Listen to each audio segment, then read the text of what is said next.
São Paulo, capital, 1º de fevereiro de 1974.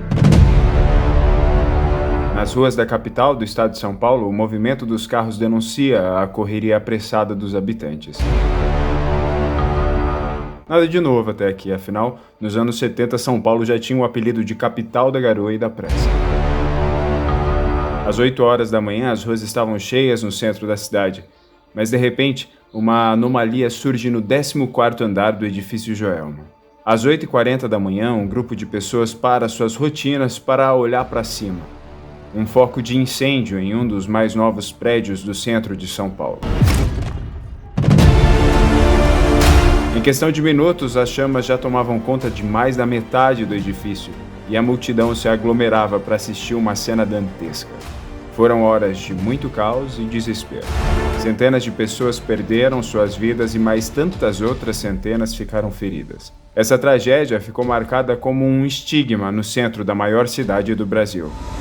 Um lugar que há muito tempo carrega um passado obscuro, construído sobre um antigo pelourinho e que séculos depois seria o palco de um assassinato brutal. Anos após tudo isso, o prédio passou por reforma estrutural completa. Trocaram seu nome e número de endereço. Mas isso não foi o suficiente para cobrir a longa e assombrosa história do edifício Joelma.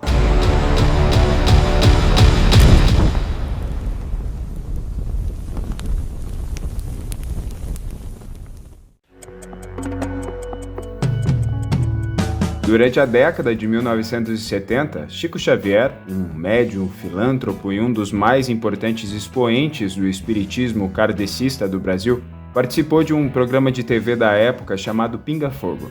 Basicamente, os entrevistados nesse programa eram questionados pelos mais importantes jornalistas do país. A presença de Chico Xavier resultou na maior audiência da história da TV brasileira, com 75% dos aparelhos do país assistindo o programa ao vivo. Eu trago esse dado porque muito da mística em cima dessa tragédia foi construída a partir do próprio espiritismo.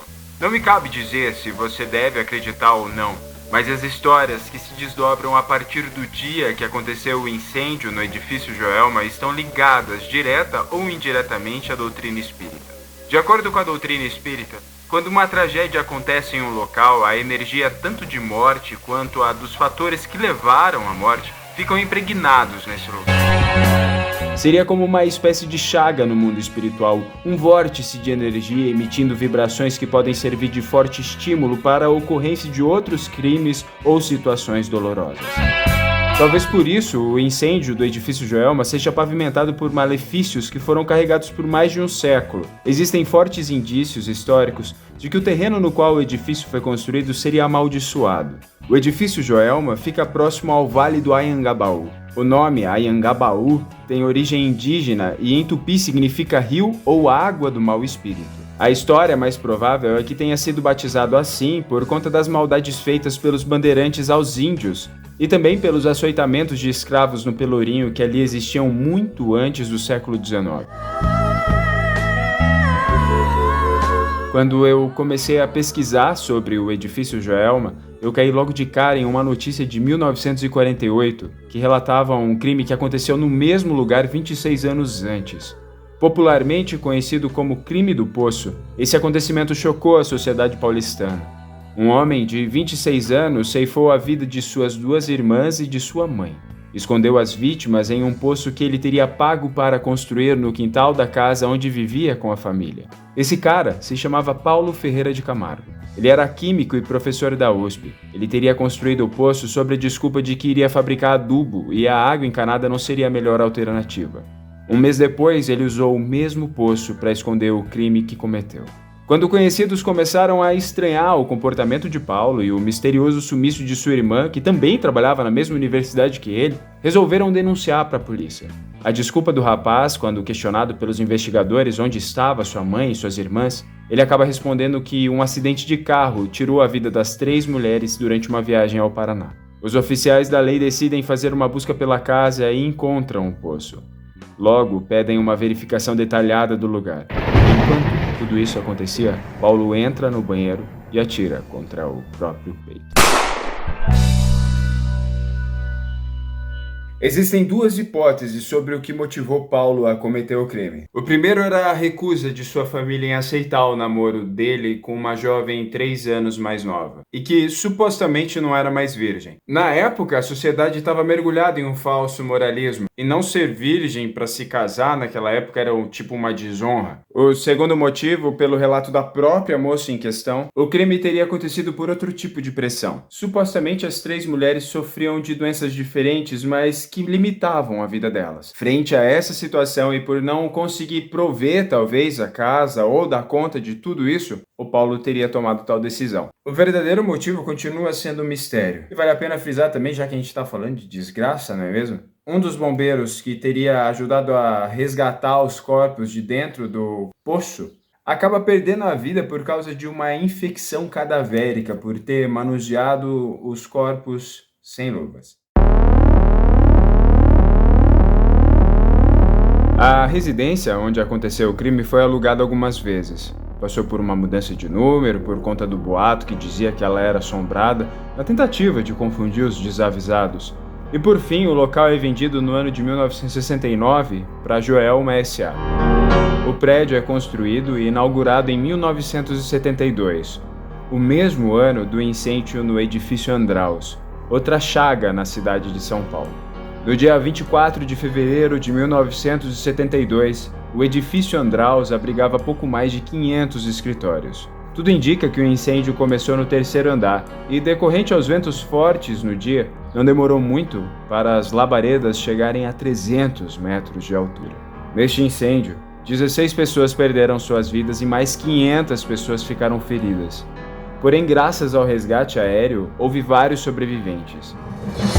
Durante a década de 70, São Paulo crescia muito rápido. Estima-se que entre os anos 70 e 80 foram construídos a grande maioria dos edifícios da cidade. Essa expansão imobiliária acelerada transformou a vida da cidade, mas não existia uma espécie de fiscalização ou regulamentação eficiente sobre incêndios. Então, muitos desses prédios foram projetados com erros grotescos nos protocolos de emergência. O incêndio do edifício Andraus é considerado o pior incêndio da história da capital paulista. Com a repercussão desse acontecimento, a opinião pública criticou demais a falta de segurança, e a mídia e jornalistas da época cobravam um posicionamento da prefeitura. Então, é criada a Comissão Permanente, responsável por apresentar mudanças na legislação de prevenção de incêndio.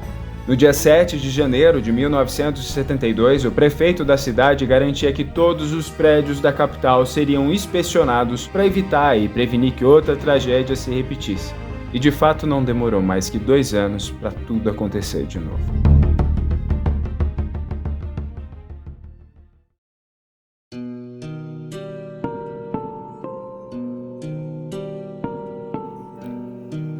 Em 1972, o edifício Joelma possuía 25 andares. Ele era alugado pelo Banco Crefisul, que possuía mais ou menos 750 funcionários no mesmo prédio. Os 10 primeiros andares eram utilizados como estacionamento, e o 11º e o 12º andar era usado como depósito. Mas quem que ia imaginar que no dia 1º de fevereiro de 72, às 8h45 da manhã, um curto-circuito e um ar-condicionado no 12º andar fosse dar início ao maior incêndio da história de São Paulo. Um erro fatal que teria efeitos dramáticos e dolorosos. Nem o clima ajudou. Embora fosse um dia chuvoso, a velocidade do vento fez com que o incêndio se alastrasse mais rápido. E isso pegou todo mundo de surpresa e sem tempo para pensar. As pessoas só podiam subir, afinal o fogo vinha dos andares inferiores. E o prédio, por não portar uma estrutura de emergência, fez com que as escadas se tornassem um pesadelo. Era muita fumaça. E como se não bastasse, essa fumaça era tóxica devido à queima dos equipamentos eletrônicos, da mobília e de todo o material que revestia os forros dos andares do prédio. Para escapar de tudo isso, as pessoas faziam o inimaginável. Teve gente que se esgueirou para fora, teve gente que se pendurou pela estrutura externa e por ali tentou descer, teve gente que tentou se salvar em menos de 80 centímetros e teve gente que pulou. Enquanto isso, no chão, tinha gente dizendo para não pular. No real, ali estava todo mundo só querendo respirar. A perícia diz que a temperatura do interior do prédio superava 750 graus. As pessoas que conseguiram chegar ao topo do edifício, ao tentar respirar o ar, acabavam perdendo a vida por asfixia por causa da alta temperatura. O fogo chegou no telhado e ali não havia mais escapatória. As escadas dos bombeiros não alcançavam os andares superiores ao 10º. Não havia um heliporto no topo do edifício, então muitas pessoas foram resgatadas com cordas amarradas pela cintura. O incêndio no edifício Joelma foi tão violento que a estrutura de emergência da cidade na época colapsou. O prédio não possuía portas corta-fogo e nenhum sistema de emergência. Foram mais de 4 horas para conter o incêndio. 187 vidas foram ceifadas e mais de 300 pessoas ficaram feridas. Muitos dos sobreviventes passaram o resto de suas vidas com problemas respiratórios. A tragédia calou o Brasil. Rádio e televisão transmitiram ininterruptamente por 10 horas toda e qualquer informação nesse dia. Depois de tudo isso, o edifício ficou interditado por 2 anos. Em 1974, se iniciou o processo de restauração e reforma. Enquanto isso, a investigação encaminhada à Justiça em julho de 74 apontava a Crefisul e a Termoclima, empresa responsável pela manutenção elétrica, como os principais responsáveis pelo incêndio. A investigação apontou que o sistema elétrico do Joelma era precário e estava sobrecarregado. O resultado do julgamento foi divulgado em 30 de abril de 75. O gerente administrativo da Crefisul foi condenado a 3 anos de prisão. O proprietário da Termoclima e os eletricistas da Crefisul receberam condenações de 2 anos. Após o incêndio, o edifício Joelma fica fechado para reforma durante 4 anos e ele é reinaugurado em setembro de 1978, com um amplo destaque para os seus novos padrões de segurança e passou a ser chamado de Novo Joelma nas propagandas veiculadas pela Itaoca, a empresa responsável pela locação das salas comerciais do prédio. Em meados de 2002, ele é rebatizado com o nome de Edifício Praça da Bandeira. E até os dias de hoje é comum você ouvir relatos das pessoas que trabalham ali sobre acontecimentos sobrenaturais. Faróis de carro que falham e ficam piscando aleatoriamente, gritos de socorro, sussurros, pedidos de ajuda. E tem uma galera que diz que sente uma sensação constante de estar sendo observado ou até mesmo o sentido de que alguém está presente no lugar, mesmo o lugar estando vazio. Só que esses acontecimentos sobrenaturais não se limitam só ao perímetro construído do prédio. Eles acabam aparecendo em outros lugares. 13 vítimas carbonizadas foram encontradas presas em um elevador que ficou trancado ali no 20º andar. A cena é chocante, por isso eu nem me atrevi a colocar aqui. Pra falar a verdade, eu nem vou descrever muito. Só tenha em mente que o calor dentro desse elevador foi tão grande, mas tão grande, que alguma das vítimas se fundiram à parede de metal do elevador. Essas 13 pessoas permanecem sem identificação até os dias de hoje. E os 13 foram enterrados lado a lado no cemitério de São Pedro, na Vila Alpina, na zona leste de São Paulo. E lá existe uma placa com a seguinte descrição: As 13 almas. Somente Deus conhece seus nomes. Descansem em paz. E nesse mesmo cemitério passou a ser comum algumas pessoas ouvirem pedidos de socorro vindo do túmulo das 13 almas. Um dia, um dos zeladores ficou desesperado ao ouvir tanto murmúrio e lamentação ali naquele lugar, que resolveu, como que por instinto, jogar água em cima dos túmulos e, pasmem, assustadoramente os gritos pararam. Muita gente pede um negócio de troca de carro, que perdeu o carro, pede que foi roubada, são pedidos de casa própria. Então o pessoal vem e joga água sobre as campas todinha. Tem qualquer coisa que for acontecer de ruim que for acontecer, ela sempre me avisa.